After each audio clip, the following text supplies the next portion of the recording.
I love you. আচ্ছা, আমি আগে তোমাকে কিছু প্রশ্ন করব, তুমি ঠিক ঠিক উত্তর দিতে পারলে তোমাকে অ্যাকসেপ্ট করব।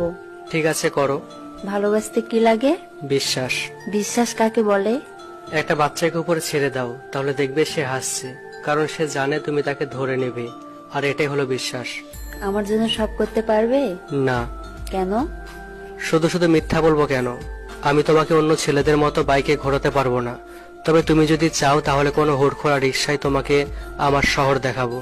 আর কি করবে? তোমাকে দামি দামি রেস্টুরেন্টে নিয়ে হয়তো খাওয়াতে পারবো না, তবে আমাদের কলেজের পাশে মিন্টু কাকা চায়ের দোকানে চা খুব ভালো, তুমি চাইলে তোমাকে চা খাওয়াবো। তোমাকে জন্মদিনে হয়তো দামি দামি গিফট দিতে পারবো না, তবে প্রমিস করছি সবার আগে আমি উইশ করব। রাস্তা দিয়ে চলার পথে আমি যদি পড়ে যাই, উঠাবে? না। কেন? কারণ তার আগে তোমাকে ধরে নেব। পাগল একটা। ভালোবাসা তো সেটা যেখানে কোনো মিথ্যা অজুহাত থাকে না,